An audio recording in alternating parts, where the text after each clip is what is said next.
For most of the 20th century, the global economic map was simple. A small group of Western nations controlled the capital, steered the innovation, and dictated the rules of trade. In that system, the developing world occupied the periphery. Their role was to supply the cheap labor and raw materials that powered Western industry. While this core and periphery model remains deeply ingrained in our institutions, it has lost its connection to the reality of the 21st century. To see the true scale of the global economy, we have to look past simple exchange rates. We use purchasing power parity, or PPP, which measures what a currency can actually buy locally, revealing a nation's true domestic output. This line chart tracks global GDP share over time based on that metric. Notice where the legacy G7 powers decline and the rising BRICS nations climb, until the two lines cross. This new economic bloc, led by the architects of Brazil, Russia, India, China, and South Africa, is pulling the world's financial weight toward the East and South. Our current economic models are failing to account for this shift, causing Western leaders to miscalculate the future of global wealth. The change is driven by basic biology. Traditional powers are facing rapidly aging populations and shrinking labor forces, creating a ceiling on their potential growth. These population pyramids show the contrast. On the left, the aging West is top-heavy. On the right, emerging markets have a massive base of young workers.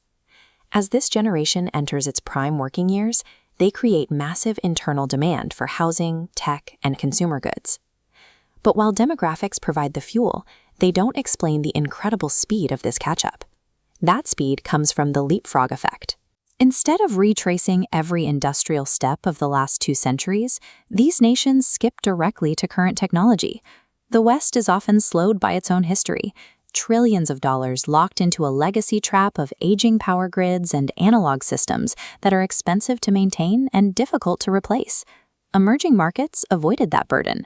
Millions across Africa and Asia bypassed physical banks entirely, moving straight to digital finance on their phones. This shortcut saves decades of time and billions in infrastructure costs, allowing these economies to transition to a digital-first model almost overnight. These nations aren't playing a faster version of the old economic game. They're taking a structural shortcut to the end. Historically, global trade was a one-way street. Raw materials flowed north and finished goods flowed back. The West took a cut of every transaction, but the global trade map is being redrawn. Emerging economies are bypassing North American and European hubs through South-South trade. New, high-volume routes are forming directly between Asia, Latin America, and Africa, while traditional connections to the West begin to fade. This creates a self-contained loop of wealth, protecting these markets from the slow growth of the Western world. We have moved from a world with a single Western center into a truly multipolar global network. The cities where global consumer trends and tech innovations originate have shifted to places like Sao Paulo. The sophisticated skylines of rising capitals like Jakarta reflect a level of commercial infrastructure that matches any legacy financial hub.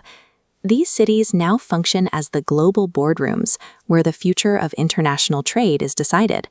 This economic ascendance isn't a forecast for the distant future. It is a measurable reality happening right now. Businesses and investors who cling to the maps of the 1990s are ignoring the new geography of global wealth. The West is no longer the sole architect of the global future. Success in the 21st century requires navigating a world where economic power has permanently moved.